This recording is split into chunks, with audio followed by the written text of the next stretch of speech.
59 years ago, on this day, the 18th of September, Hammarskold was killed in Zambia.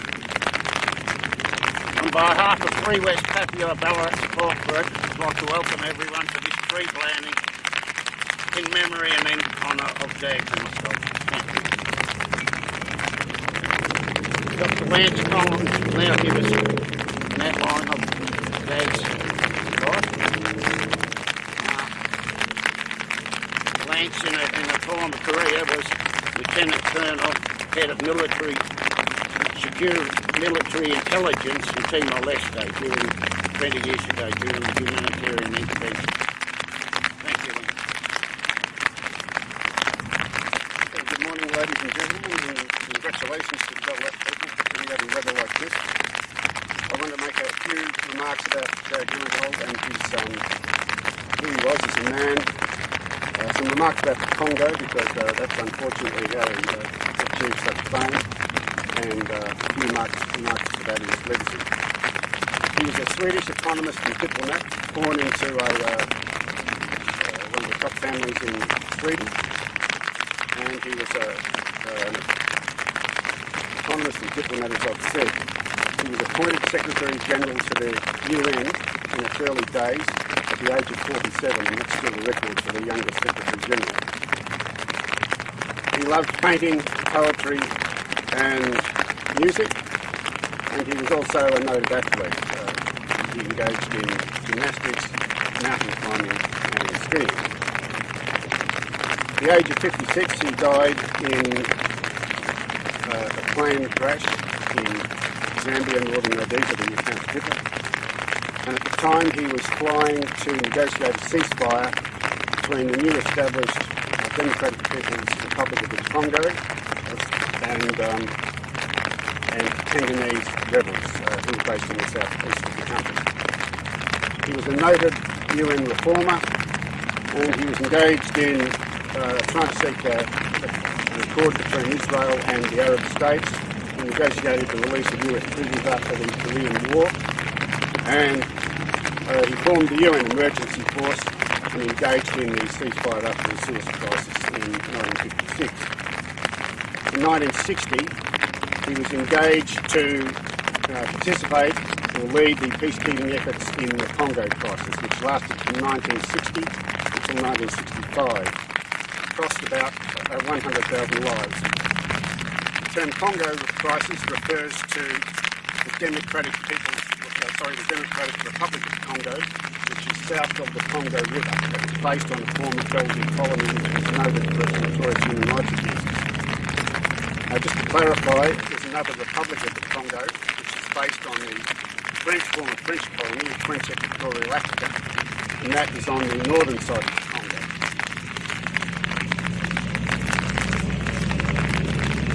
In the southern part, the part of the southern country, the Democratic Republic of the Congo, the capital today is Kinshasa, a city of 14 million people on the banks of the Congo River.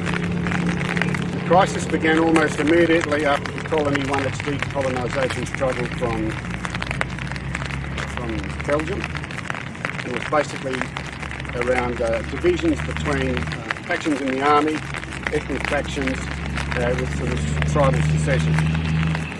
It became a proxy part of the Cold War between the Americans basically and the Soviets, and there were legacy mining interests and so on from Belgium, so it became a fairly nasty mess. Some of the peacekeepers sent under Dag Hammarskold's leadership were Irish troops, and as an introduction to the next part, I might point out that the Irish made quite a good film about some of these troops. 155 of them were besieged at a place called Abbotsford by between 3,000 and 5,000 Tanganese rebels, supported by a strong contingent, about 300 of Belgian, French, South African and other European mercenaries who had heavy weapons and a ground attack aircraft. The Irishmen held out for 5 days before their water, ammunition and food ran out, and they inflicted disproportionate casualties on the Decolonisation movement. What's significant about Abbotsford is that it's a few miles from a major mine, which was identified by the US Manhattan Project as a uranium mine, and it was from that mine near Jadotville that uranium used in the bombs of Hiroshima and Nagasaki was obtained. So the mining interests were a big part of the problems in the Congo after decolonisation. The film gives a pretty good account of what was going on in the different factions and interests behind the scenes, and it also provides a segment which recreates the death of Dag Hammarskjold in the plane crash. The 1962 inquiry by the Rhodesian government found that pilot error caused the crash, but this has been challenged significantly.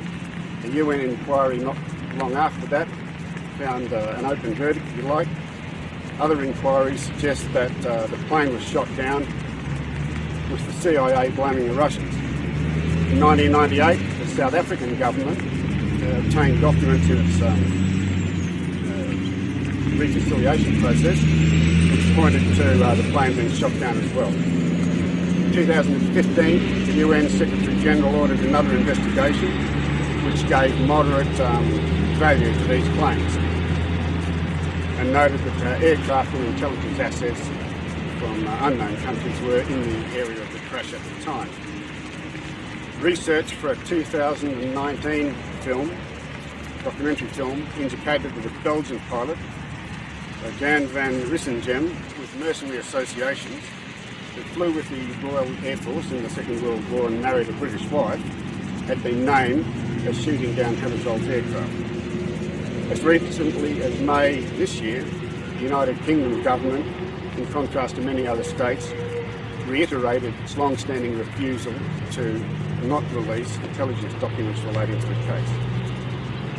These represent merely a sliver of the widespread and growing containment to establishing the facts of the crash. Be that as it may, the following bloody decades of decolonisation around the world might have been different if Dag Hammarskjold had lived to lead the United Nations organisation to its highest ideals. In the event, and closer to home, the sham 1963 UN-sponsored plebiscite that delivered half of the island of New Guinea and its people to the Indonesian military might have been conducted differently had Dag Hammarskjold lived. 16 people lost their lives in that crash in September 1961. Many more have lost their lives from that crash since. In the end, Dag Hammarskjold wrote his own legacy. He said, "We are not permitted to choose the frame of our destiny, but what we put into it is ours. He who wills adventure will experience it, according to the measure of his courage. He who wills sacrifice will be sacrificed, according to the measure of his purity of heart." Dag Hammarskjold should be remembered. Now, Bill on Brett Edgerton, Secretary of Ballarat and Western Regions, Phase 3. Just have a couple of words.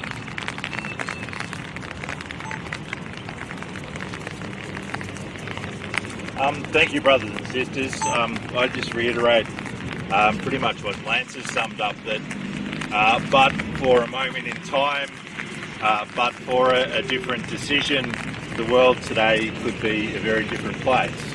For the people of the Congo, for the people of West Papua, for the people of other nations like Western Sahara, that had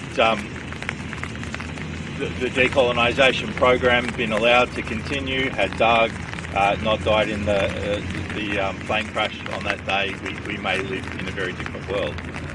So today, I think we pause to remember his untimely death, but to also reiterate the very strong need in our world to reinvigorate and reimagine his ideals, his vision for a world and for peoples of formerly colonised nations to have their democratic freedoms and rights in determining and self-determining the future of their countries. So, thank you.